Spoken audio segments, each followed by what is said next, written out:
be just your luck to have God as a woman. Yeah, well, listen, I've done my time. And nag you after you die. At this point, I think I've earned my way in. Come on.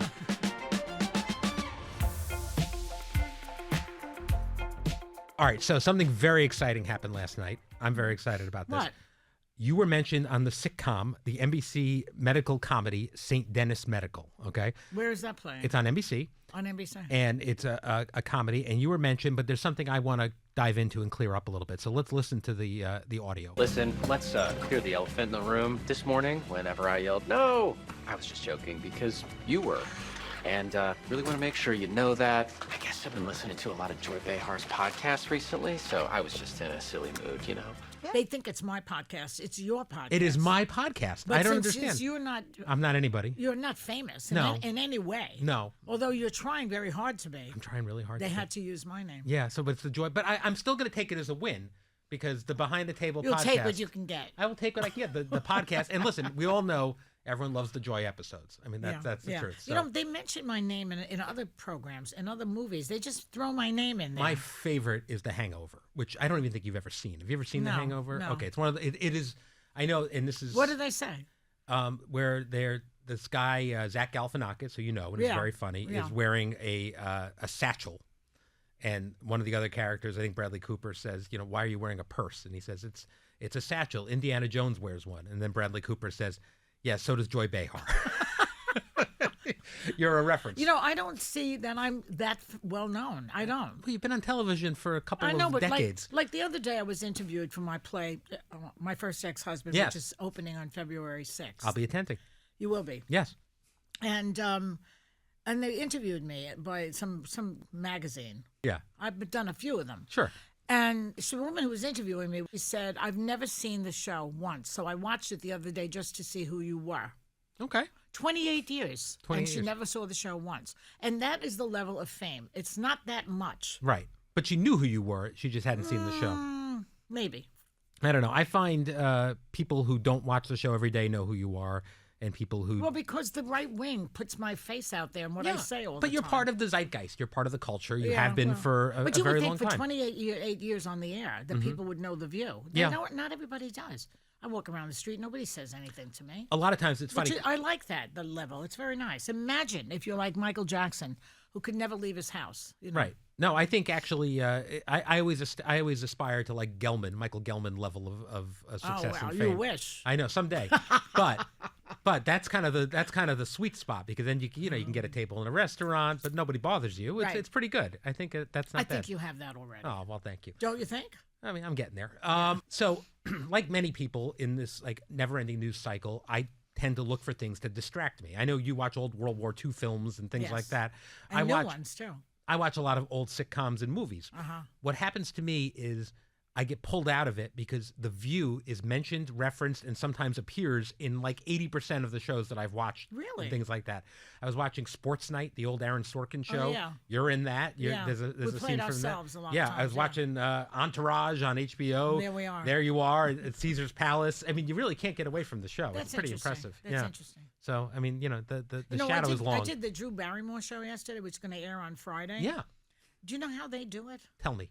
She talks to her guests. Yeah.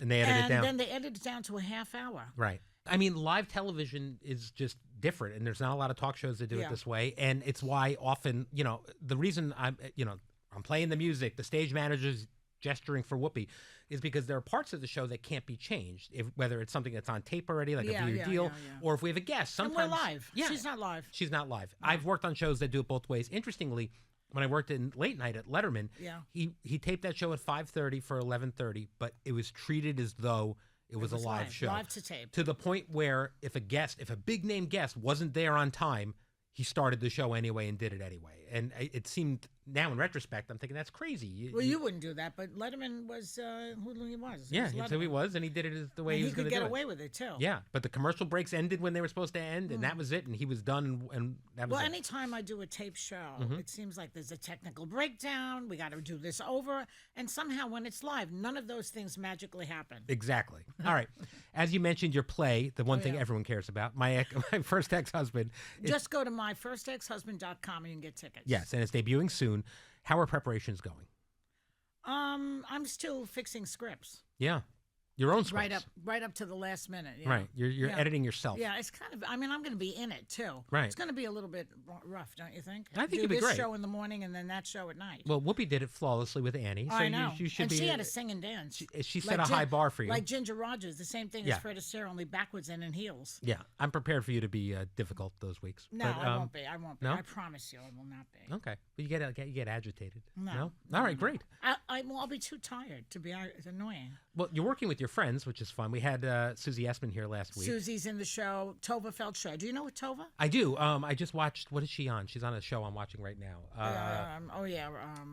Nobody Wants This. Nobody Wants This. Yeah, she's very funny on it. She's a very, very good actress. She's really great. And Adrienne Moore, who's on Orange is the New Black. Yes, so I know her too. So, is it hard to give like your best friend a note? Do you have to give Susie notes? She wants it. She wants it. That's She's good. like, please be there when the director is there. So you tell me what to do. Right. No, she likes that.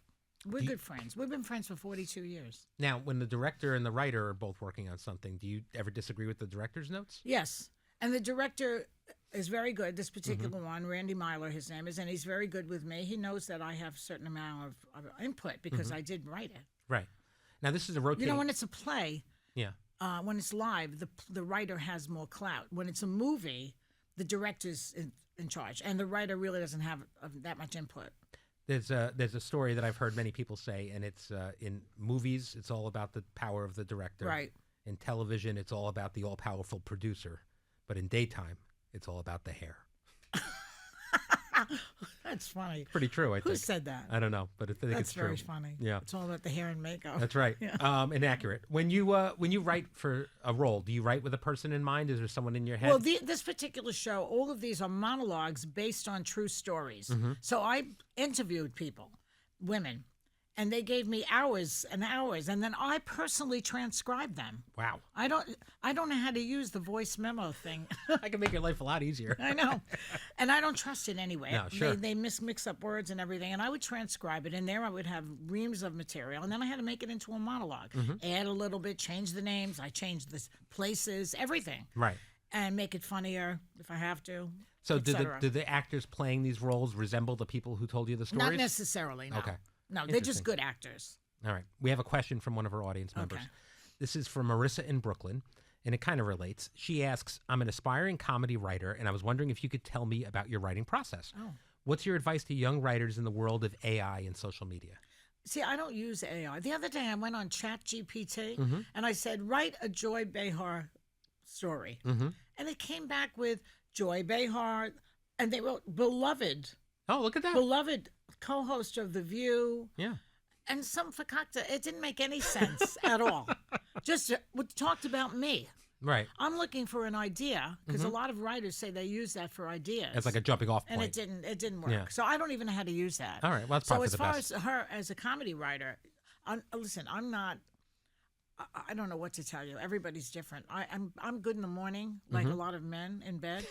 And when I wake up and have my coffee is when I start to get right. And then it sort of dwindles. So that's me. Some people write in the middle of the night. Yeah. The main thing is to write. And I also recommend workshops. I've been told to never call you with anything after 5 p.m. Don't. Not by you, but other people have told me. Really? Don't call asking her for something after 5. No, I won't. I don't work at night. No, I know. I did it for 35 years. I was on stage every night after 5. Not anymore. Yeah. No, I think I'm sharper in the morning, too. Yeah. I was just with my writing friends last night. And also 2 priests I hang out with. Okay. Father Beck and Father Robert. 2 priests and Joy Behar walk into a bar. But we were talking about writing because they're writers also. Right. And we were saying, we need a workshop because you want to bounce off of people in the process. One woman is taking a novel writing class. But nobody reads anything that they write in the class. All they have to do is say, I want to do 4,000 words this week. And they have to do the 4,000 words. So it pushes you to do the work, but then nobody reads it. Wow. And you pay for this? You pay for this. You pay for the deadline. It's just to get you to write. All right. So the main thing about writing is writing. Yeah, I guess so. Yeah. I guess so. All right.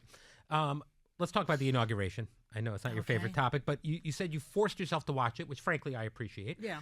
My husband would not watch any of it. No. When Trump comes on, he said puts the mute sound on. Yeah, and but you forced yourself to watch it. You called yourself a masochist for doing it. Yeah.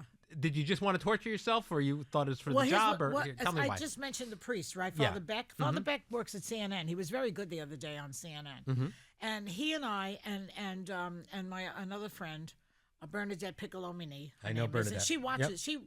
I think she listens to the podcast. Oh, well, then she's a fan. Yeah. There you go. And she and Father Beck and I were writing. Well, I was doing it separately, and we were writing to each other during the thing, which was funnier than I've ever been, actually.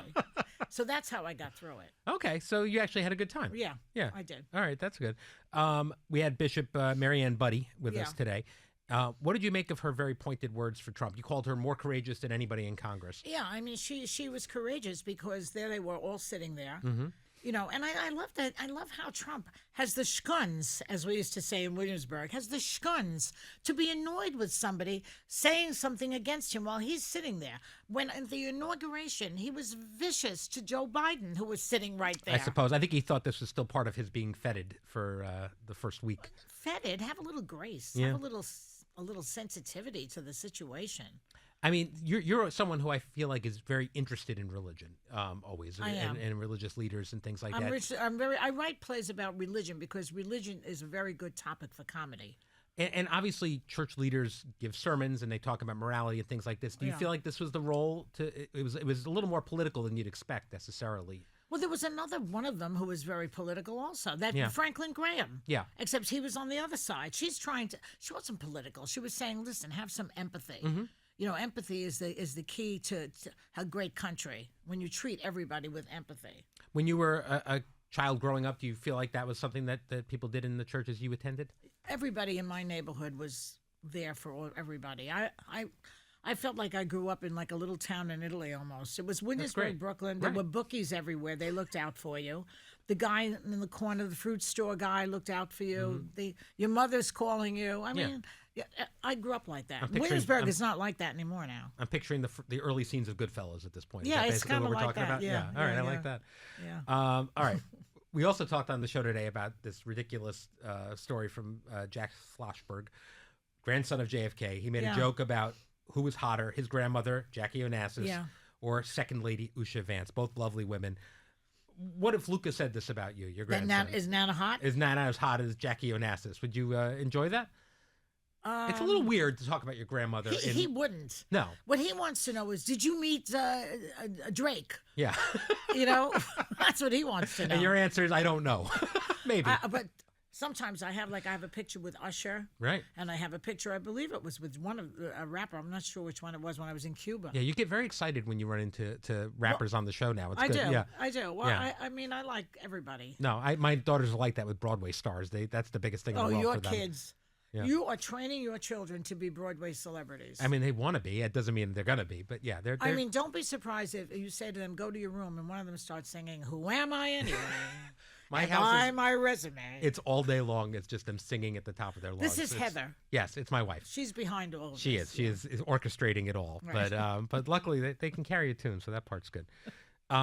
All right, but you talked about the idea of this being your spin-off show. You know, Sarah Haynes has like 3 shows. Why shouldn't you have Is Your Nana Hot with Joy Behar? Is Your Nana Hot? Yeah. I'll try to figure out how it would work. Right. I think it would be funny and fun. I think so, too. And all these great-looking grandmas. Yeah, well, I mean, listen, The Golden Bachelor, a huge hit for ABC. Yeah. This is good. The problem is you mentioned it on The View, which means I think we get a piece. Okay, fine, whatever. Right, so I get to executive produce this. You know what they say? It doesn't matter how far you will go in life if you don't care who gets the credit. There we go. I appreciate the money. it. But you're a good producer. We talked about this this morning. It was actually your idea to book the Bishop this morning. It was. Yeah. I saw that because she's the one person who's standing out against this hideous. It was 100%. As soon as you said it, I thought, yep, well, you should have done that already. Good job. Yeah. And my friend Father Beck also on CNN. Yeah, you've got good instincts. I mean, when Trump goes, see, this is where religion is mind-boggling to me. Yeah. He goes, well, God was watching me when those assassination attempts occurred. Mm-hmm.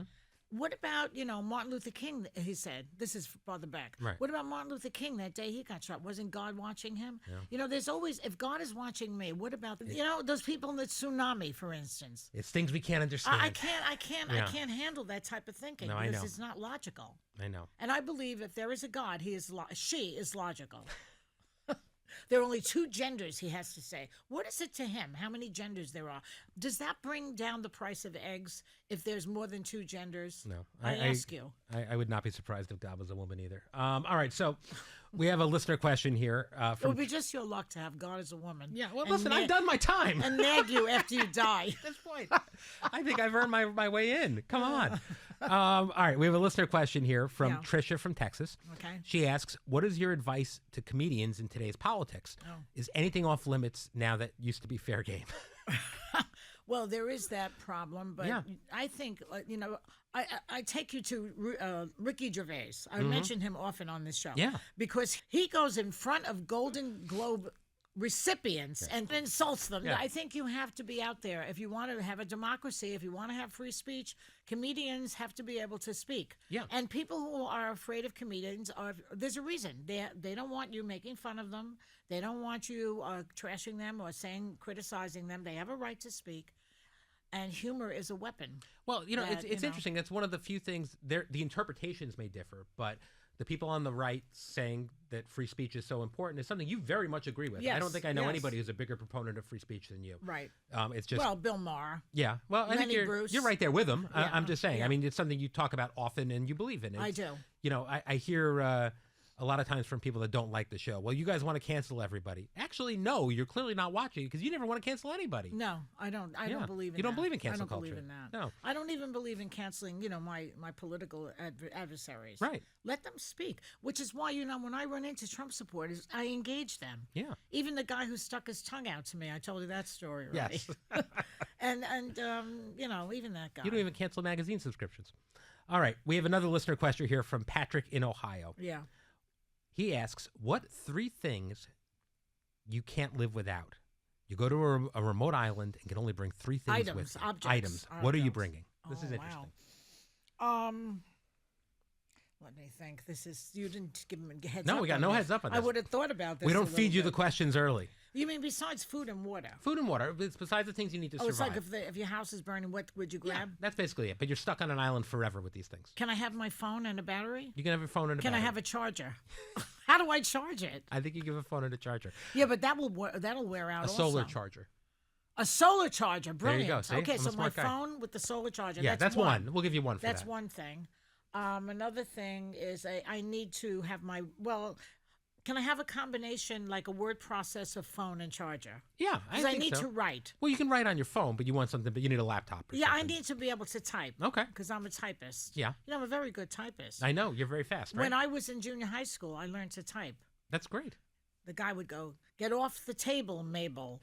Because you put your hands down like that. Right, Get off the table, Mabel. How's your handwriting? Horrible. Mine's bad too. And it's gotten worse since I only type. Right. And also, I didn't go to Catholic school. That's where they really drum it in you to have good handwriting. Yeah, I have horrible handwriting. I had a always girlfriend. have. She was like a calligrapher from the Catholic school. Right. I mean, but you're someone being famous. You have to sign your name. I'm not that quite famous, a bit. I told you. Stop You it. get the occasional autograph request. All right. Anyway, so that's one item still? You're still on the word processor. I mean, if you want a keyboard, you got to go for a second item. So if I took my iPad. Yeah. And that was also a phone. Yeah. And you can just take the iPad with the solar charger. Okay, yeah. All right. So that's one item. All right. So you got one thing. One item. I would take perfume. Really? I feel the need to smell good. Okay. Even for the animals, the animals and whoever might be the natives. Yeah, the natives. I have my perfume that Summer set me up on. Oh, wow. Summer, our producer, she smelled so good one day. And I said, "What are you wearing?" Carolina Herrera Original. Wow. Everyone stops me. Thank you, Summer. Everyone stops me. Amazing. It smells so good. So that's 2. And also, I'd have to do something with my Your hair. Yeah. What about my hair? You could bring a stylist. Well, first of all, that could be the third thing. keratin. Oh, I can bring Rosa? Yeah, you can bring Rosa. Okay, Rosa. That's my third. Okay. That works out pretty good. All right. We got another question for you. It's a listener text from Fred who has a message for you. Yeah. Dear Brian and Joy, I'm a huge fan of the show and the podcast. I'm a Bri guy, but also a Joy boy. Oh, this is new. Joy, you are a big inspiration for me. I'm a 50-something gay Jewish man who grew up in Brooklyn. I'm a former high school teacher as well as an aspiring actor and stand-up comedian. Oh. Well, he really hits all your buckets. Yeah. Back in college, when I studied acting, I had teachers who said to me I was too New York, too ethnic, and one told me that I would be lucky if I made it as a character actor. Wow. This had A teacher told him? Teacher told him that, yeah. Get out of that. So who would say that? Although teachers have said terrible things to me, too. Me too, yeah. Yeah. This all had a profound effect on me. Now that I'm older and I hear you talk about your experiences, even now as a playwright, I realize I'm not too old or too ethnic to pursue my passions as a performer and a filmmaker. So if by chance you need to cast a 50-something gay Jewish man in one of your plays, I would be honored to have the opportunity to audition for you. Regardless, I'm a huge fan. Keep speaking truth to power and continuing to be a strong role model for people like me. If there's one thing I could convey to people from my own experience is that it is never too late to start a new thing. That's right. That is the one thing that I had trouble with. I used to think, like, when I was 30, I was too old to do blah, blah, blah. Then I was 40, I was too old, blah, blah, blah, blah. But then when I got divorced and I was 40 years old and I had a near-death experience and got fired from my job at Good Morning America, a trifecta, 3 things happened at once. And I said, well, what have you got to lose? Just go for it. And I did. What if you never got divorced? What would have happened? Well, that would have been problematic because my ex-husband likes to live like in the outer exurbs, out. And Right. I like to, I'm an urban dweller. Right. So geographically, we were not suited. He grew up in Long Beach on the beach. And I grew up in a tenement in Williamsburg. Never the twain shall meet. Right. So my present husband grew up in the Bronx. So There you we're go. So very it's the same similar. thing. Yeah. Yeah, but I wonder, I mean, if you had stayed in a relatively happy marriage, would you never have It pursued wasn't these that things? unhappy, the marriage. That's what's bizarre. Which That is, is you know, bizarre. that's what led me to do this show, my first ex-husband. I thought to myself, what makes people get divorced? I am divorced. We were fine. It wasn't an unhappy marriage. We didn't fight, and yet we got divorced. I wonder what happened to people and why they get divorced. That's what led me to do this particular play. All right, well, I'm excited to see it. I missed your last one as we talked about. Bonkers in the Burrows? Yes, because that's coming in the fall. I'm going to be there and opening I'm night. in one of those. I'm in that. Yeah, I know. Well, I'm going to be here for this. Because which this is good. gives me a chance to give my little acting chops. Yeah, I'm excited about it, and I like the other people in it, so this will be good. And it's a rotating cast, so you're going to have other people coming The in later. second group is going to be Susan Lucci, Judy Gold. La Luch. La Luch. You know, people stop me because of your podcast. I That's told right. you this already. Susie Essman. She was in Chicago. With Larry David. And they said, I can't wait to see your show. And they must have heard it on here because I hadn't mentioned it on That's the air right. at all. Yeah. That's right. So now Larry David has heard of my podcast also. That's the thing that I'm taking Larry, away yeah. from this. Yeah. All right. I bet he's very excited. I got Larry David and Bernadette Piccolomini listening to my podcast. Bernadette Piccolomini. Why, Larry listens to this? No, I'm just pretending. Oh, you're pretending. Yeah. Maybe he does. Maybe he does. All right. Larry, if you're out there, let us know. We'll have you on. Yeah. All right. Thank you for joining me today, Joy. Keep sending us your questions. You can find all the info on how to get in touch in today's episode description. We'll see you tomorrow with Sarah Haynes. Thanks, everybody.